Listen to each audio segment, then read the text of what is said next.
Movie के start होते ही हमें दो आदमी दिखाए जाते हैं जो कि एक डेजर्ट से जा रहे थे, लेकिन तभी उनमें से एक आदमी वहाँ की जमीन खोदने लगता है। तब उनमें से दूसरा आदमी उस खोदी हुई जमीन में एक बॉक्स रख देता है। अब जिस आदमी ने जमीन खोदी होती है वो दूसरे आदमी से पूछता है कि आखिर हम इस बॉक्स को यहाँ पर क्यों दफना रहे हैं, जिस पर वो आदमी जवाब देता है क्योंकि ये एक मिस्टीरियस बॉक्स है, कोई आम बॉक्स नहीं है।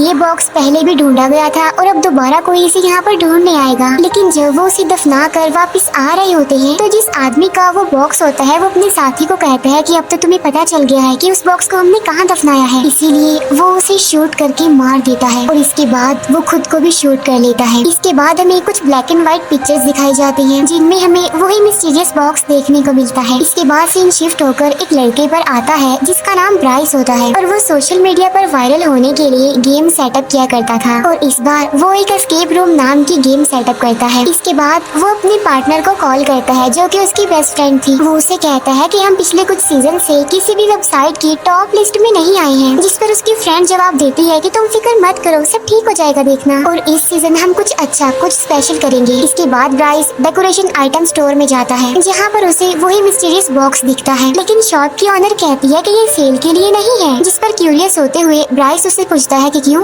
क्या है इसमें ऐसा, जिस पर वो लेडी उसे बताती है क्योंकि इसमें शैतान को कैद किया जाता है। तब ये सुनकर ब्राइस को एक आइडिया आता है कि मैं इस बॉक्स को अपने एस्केप रूम में रखूंगा। इसीलिए जब शॉप की ऑनर किसी काम के लिए जाती है तो पीछे से ब्राइस चुपके से उस बॉक्स को लेकर और कुछ पैसे वहाँ पर छोड़कर वहाँ से चला जाता है। इसके बाद हमें एक कपल दिखाया जाता है जो कि दोनों ब्राइस के फ्रेंड होते हैं और ये दोनों ब्राइस के एस्केप रूम में जाने वाले थे। इसके बाद हमें एक और कपल दिखाया जाता है और ये दोनों भी ब्राइस के फ्रेंड थे और इनमें लड़की का नाम जेस था। और तभी उसके पास उसके दूसरे फ्रेंड की कॉल आती है जो उससे पूछता है कि तुम कितनी देर तक निकलोगे, जिस पर वो कहता है कि थोड़ी देर में। इसके बाद वो सारे लोग ब्राइस की लोकेशन पर चले जाते हैं जहाँ पर ब्राइस उन सबको वेलकम कहता है। तभी ब्राइस की फ्रेंड इस गेम के किलर के पास जाती है और उससे कहती है कि सब लोग आ गए हैं तो तुम जल्दी से रूम में जाकर छुप जाओ। इसके बाद ब्राइस सबको गेम के रूल बताता है कि तुम एक रूम में लॉक्ड हो जाओगे और तुम्हें उस रूम में कुछ क्लू ढूंढने हैं जिनकी मदद से तुम दरवाजा खोलोगे और वहाँ से एस्केप करोगे। लेकिन हाँ, एस्केप करने के लिए तुम्हारे पास सिर्फ 55 मिनट होंगे और वो रूम पूरी तरह पजल से क्लू से भरा हुआ है और तुमने उन पजल्स को सॉल्व करना है तभी तुम बाहर आ सकोगे। और चाहे तुम जितना मर्जी चिल्लाओगे उस रूम में लेकिन आवाज बाहर नहीं आएगी। वो ये भी बताता है कि उस रूम में मोबाइल फोन्स नहीं है और वहाँ पर नेटवर्क भी नहीं आते। ब्राइस अब उनकी फेस को एक कपड़े से कवर कर देता है और चुपके से वहाँ से चला जाता है। अब वो सारे लोग जैसे ही रूम में एंटर करते हैं तो डोर अपने आप से ही लॉक्ड हो जाता है। दूसरी तरफ ब्राइस कैमरा के जरिए उन सबको देख रहा था। उन लोगों को उस रूम में एक टेप रिकॉर्डर मिलता है जिसमें एक आदमी बोल रहा होता है। वो कह रहा होता है कि जब तुम मेरी रिकॉर्डिंग सुनोगे तब तक मैं मर चुका हूँगा, लेकिन मैं तुम्हें कुछ इंस्ट्रक्शंस देना चाहता हूँ। और मेरा एक बेटा है जो इंसान नहीं बल्कि शैतान है और उसने अपनी मदर को भी मार दिया और उसके अलावा बहुत सारे लोगों को उसने मार दिया और मैंने उसे इसी रूम में चेन से बांधा हुआ है और ये कमरा उसी का था जहाँ पर वो मर्डर किया करता था। और चाहे जो भी हो जाए तुम उसे यहाँ से आजाद होने मत देना और जितनी जल्दी हो सके इस रूम से बाहर निकलो।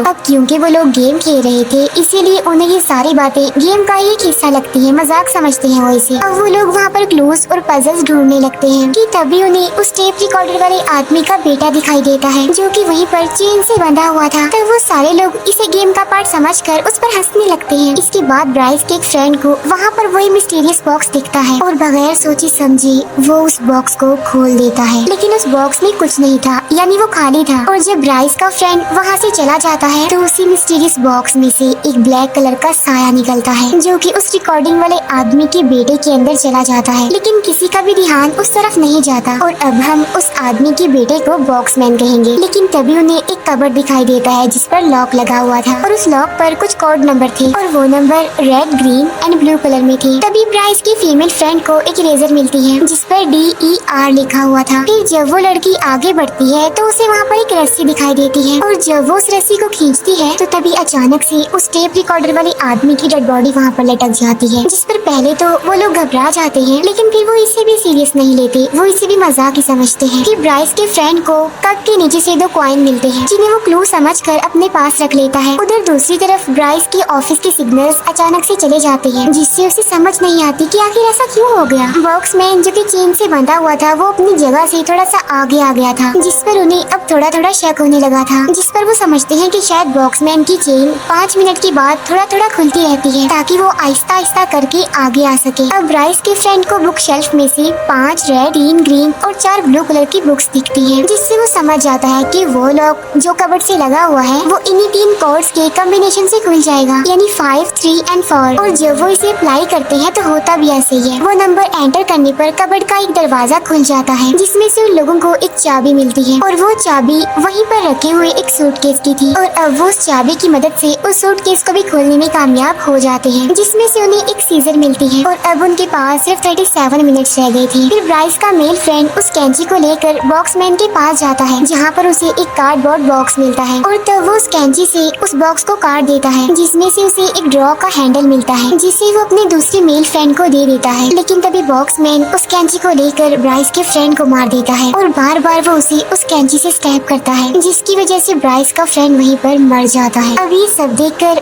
उसके फ्रेंड्स काफी डर जाते हैं, इसीलिए वो दरवाजे को पीटते हुए चिल्लाने लगते हैं, लेकिन उनकी आवाज कोई नहीं सुन पाता। इसके बाद हमें ब्राइस दिखाया जाता है जो कि टेरिस पर खड़ा हुआ था। तभी उसके पास उसकी पार्टनर आती है जो उससे पूछती है कि तुम यहाँ पर क्यों खड़े हुए हो, जिस पर ब्राइस कहता है कि मैं परेशान हूँ क्योंकि मेरे कैमरे के सिग्नल्स चले गए हैं, जिस पर उसकी पार्टनर उसे कहती है कि तुम्हें गेम को बंद कर देना चाहिए। लेकिन ब्राइस ऐसा करने से इनकार कर देता है क्योंकि अगर वो ऐसा करेगा तो उनका गेम खराब हो जाएगा, जिसकी वजह से पब्लिक उनके एस्केप रूम को बेकार ही रिव्यूज देगी। उस रूम में ब्राइस के सारे फ्रेंड्स काफी डरे होते हैं, काफी घबराए होते हैं। वो बॉक्समैन पर चीजें उठाकर मारते हैं, लेकिन उसे इसका कोई असर नहीं होता। ब्राइस का फ्रेंड जेस के बैग से मोबाइल निकाल कर पुलिस को कॉल करने की कोशिश करता है। अब जाहिर सी बात है वहाँ पर नेटवर्क नहीं आ रहा था। अब जैसे जैसे टाइम गुजरता जा रहा था, बॉक्समैन अपनी चेन से खुलते खुलते आगे आ रहा था, यानी उन लोगों के करीब आता जा रहा था। ब्राइस का फ्रेंड कहता है कि हमें गेम को कंप्लीट करना होगा वरना ये तो हमें भी मार देगा।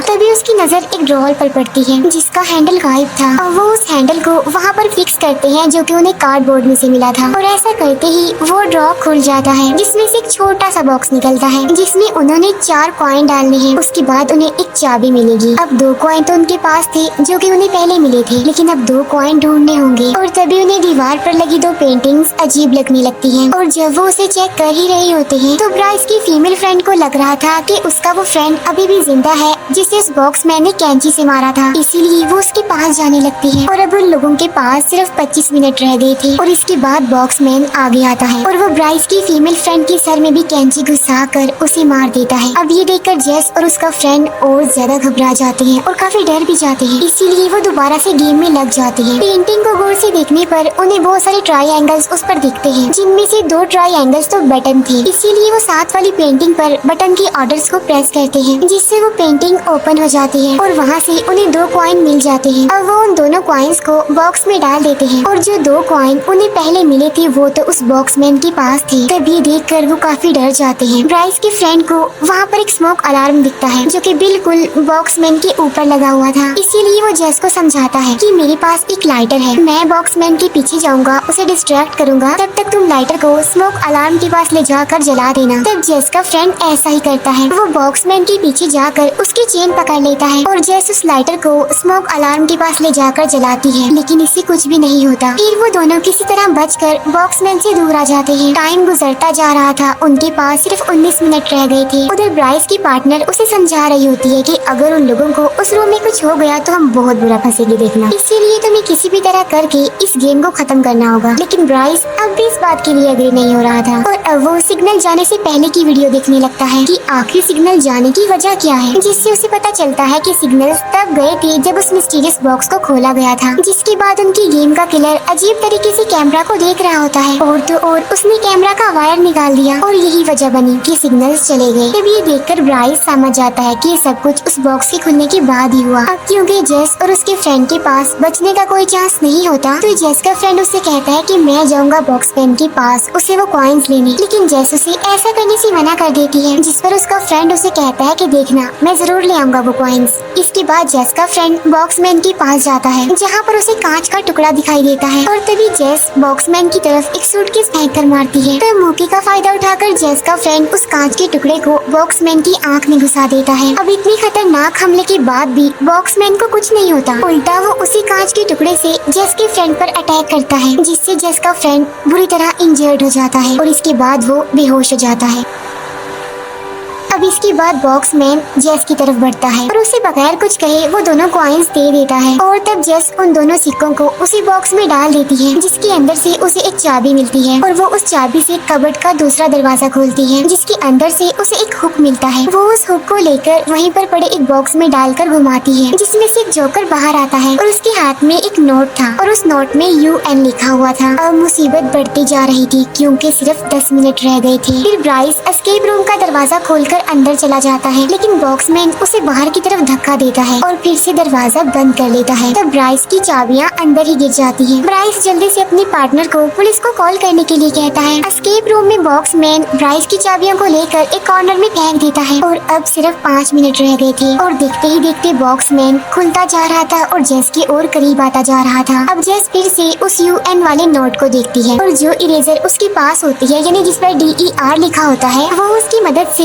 UN को इरेज करने की कोशिश करती है, जिसके ऊपर कुछ एरोस बने हुए थे और वो भी बिल्कुल किसी बटन की ऑर्डर्स की तरह ही लग रहे थे। लेकिन यहाँ पर जेस को कुछ भी समझ नहीं आती, इसीलिए वो उस कांच के टुकड़े को उठाकर बॉक्समैन को मारने जाती है। लेकिन तभी मेन डोर पर सेम वैसे ही एरोस दिखाई देते हैं जैसा उस नोट पर लिखा हुआ था UN पर, जिसे देखकर जेस समझ जाती है कि इसी से ही दरवाजा ओपन होगा। और जब जेस वहाँ से जाने लगती है तो बॉक्समैन उसे रोक लेता है और उसे विजन दिखाने लगता है, जिसमें जेस के तीनों फ्रेंड्स उसे हेल्प मांग रहे थे। लेकिन यहाँ पर जेस उसकी चाल में नहीं आती और अब सिर्फ 16 सेकंड्स रह गए थे। जेस उस कांच के टुकड़े से बॉक्समैन पर स्टैब करती है और वो मेन डोर पर बनी एरोस को उन्हीं एरोस के ऑर्डर से ही प्रेस करती है, जिसकी वजह से वो डोर ओपन हो जाता है और जेस टाइम से पहले ही वहाँ से बाहर आ जाती है। और तब बॉक्समैन जेस के लिए क्लैपिंग करने लगता है, शायद इसलिए कि वो इस गेम की सर्वाइवर थी। इसके बाद जेस वहाँ से भाग जाती है। इतनी ही देर में वहाँ पर पुलिस भी आ जाती है, जो कि एस्केप रूम में जाती है, जहाँ पर बॉक्समैन पुलिस पर भी अटैक करने ही वाला होता है कि तभी पुलिस उसे ही शूट कर देती है और यहाँ पर बॉक्समैन का खेल खत्म हो जाता है। उसके मरते ही वो काला साया उसके अंदर से निकल जाता है। इसके बाद जेस एक एम्बुलेंस के पास खड़ी हुई थी क्योंकि उसके फ्रेंड को हॉस्पिटल लेकर जाया जा रहा था, वो इंजर्ड था काफी। और वहीं पर ब्राइस भी खड़ा हुआ था, जो जेस को देखकर क्रीपी सी स्माइल पास कर रहा था। ऐसा लग रहा था कि वो काला साया अब उसके अंदर आ गया हो। तब ब्राइस अजीब तरह से रिएक्ट करते हुए वहाँ से दूर चला जाता है। इसके बाद ब्राइस की पार्टनर उस बॉक्स को उसी शॉप पर लेकर जाती है उसे वापस करने के लिए, और वो शॉप की ओनर को बताती है कि मैं ब्राइस के साथ रहती थी, लेकिन अचानक से वो एक दिन गायब हो गया। जिस पर शॉप की ओनर कहती है कि मैंने उस दिन उसे समझाने की कोशिश भी की थी कि ये एक खतरनाक और मिस्टीरियस बॉक्स है, लेकिन उसने मेरी बात का यकीन नहीं किया और वो इसे कोई टॉय समझकर ले गया। तब शॉप की ओनर ब्राइस की पार्टनर से पूछती है कि क्या तुमने इस बॉक्स को देखा था खुलते हुए, जिस पर ब्राइस की फ्रेंड कहती है कि हाँ देखा था, जिस पर वो शॉप की ओनर कहती है कि ओहो अब वो शैतान तुम्हारे लिए वापस आएगा। तब ये सुनकर ब्राइस की फ्रेंड काफी डर जाती है और उसके परेशान होने के साथ ही ये मूवी यहीं पर एंड हो जाती है।